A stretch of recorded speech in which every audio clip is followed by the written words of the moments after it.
आदर्शन और अलीखा अडवाणी ने रिपोर्टेडली दूसरी बार शादी कर ली। उनके सोशल मीडिया पोस्ट पर उनकी इमेंस हैप्पीनेस देखकर लोग कह रहे हैं that they are trying to hurt Tara Sutaria क्योंकि दोनों ने मिलकर तारा को चीट किया है। So let's discuss about their marriage and people's harsh reaction. Anyways Tara की बात आई है तो उनका फेस मुझे 50% राशा तरानी से सिमिलर लगता है। वैसे आपको कौन सी एक्ट्रेस अच्छी लगती है कमेंट में जरूर बताइएगा। तो रिसेंटली अदानी के बेटे जीत अदानी की भी मैरिज हुई है दिव्या के साथ, जिसमें टोटल इतना खर्चा आया था और लोग अदानी जी को बहुत एडमायर कर रहे थे to perform ritualistic rather than a drama like Ambanis. और अभी आदर्शन ने अलेखा अडवाणी के साथ शादी की है जो कि बहुत कंट्रोवर्सी में है क्योंकि कुछ समय पहले तारा सुतारिया जो कि एक अनप्रिविलेज नेपोकिड के नाम से फेमस है क्योंकि उनको डेब्यू के बाद भी वो अपॉर्चुनिटीज नहीं मिले जो वो डिजर्व करती है। उन्होंने कुछ समय पहले आदर को डेट किया था and he is also a nepo kid. उन दोनों की जोड़ी को सोशल मीडिया पर लोग बहुत पसंद करते थे। फिर कुछ समय के बाद उनके पोस्ट में तारा सुतारिया की बेस्ट फ्रेंड अलेखा अडवाणी नजर आने लगी। यहाँ तक तो ठीक था, लेकिन इसके कुछ समय बाद ही अलेखा को आदर ने प्रपोज कर दिया और सोशल मीडिया पर बिंदास होकर एक पोस्ट किया जिसके कमेंट सेक्शन में लोगों ने भर भर कर सवाल करना शुरू कर दिए that are they cheating Tara Sutaria. इसके बाद एक क्रिश्चियन वे में उन्होंने मैरिज की, फिर अब हिंदू सेरेमनीज के साथ उन्होंने शादी कर ली। अब उनके एंगेजमेंट का एक वीडियो ट्रेंड कर रहा है जिसमें वो कहते हुए नजर आया दैट इतने वक्त से वो टाइम पास कर रहे थे, फिर उन्हें अलेखा मिली जो कि किसी सपने से कम नहीं है। और इस वीडियो में वो एक बात पर स्ट्रेस डाल रहे थे कि उन्होंने इतने वक्त से टाइम पास किया है।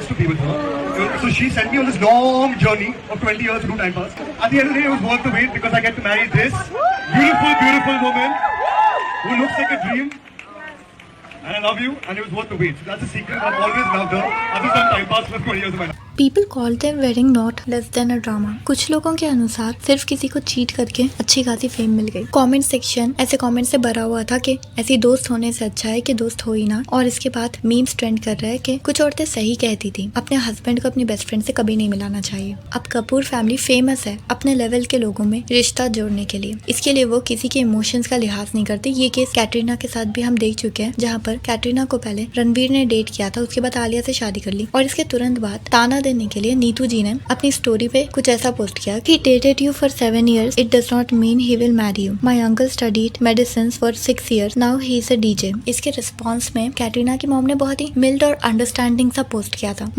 आई was raised to treat the janitor with the same respect as the CEO। अब लोगों के कमेंट्स कुछ इस तरह से, हाउ कैन शी ट्रस्ट आदर, he is from the Kapoor खानदान। क्योंकि एक बार नीतू जी चीटिंग को जस्टिफाई करती हुई नजर आई थी। उन्होंने कहा था कि आदमियों को फ्रीडम देनी चाहिए क्योंकि उनके नेचर में ही फ्लर्ट करना होता है। अब ऐसे केस में अच्छी माओं के द्वारा अपब्रिंग किए गए डिसेंट लड़कों को क्या आदमी समझना बंद कर दें? पता नहीं इनकी बात कौन सी आइडियोलॉजी को बढ़ावा देती है, लेकिन शायद इसीलिए कपूर फैमिली में ज्यादातर लड़कों के अफेयर्स चलते रहते हैं। वैसे आदर का एक अजीब सा बिहेवियर भी नजर आया था उनके इस प्रपोजिंग वाले पोस्ट पर। किसी ने लिखा कि इनकी और तारा की जोड़ी ज्यादा अच्छी थी। इस पे आदर ने लाइक कर दिया, जिसके बाद उस इंसान ने रिप्लाई किया he liked this comment and that's so funny. Kapoor family हमेशा सेल्फ ऑब्सेस्ड नजर आ चुकी है, जिस वजह से लोगों ने बहुत बार इनके ऐसे बिहेवियर पर चर्चा की थी। लेकिन किसी के बात करने से क्या फर्क पड़ता है? कुछ लोगों का माइंडसेट ऐसा होता है दैट स्टेटस इज एवरीथिंग। और तारा के साथ इन माय सेंस बहुत ही बुरा हुआ। डेब्यू करने के बावजूद भी उन्हें ज्यादा अपॉर्चुनिटीज नहीं मिले और रिलेशनशिप में भी she was cheated. Anyways, what's your opinion about this video? Comment में जरूर बताएगा। Thanks for watching.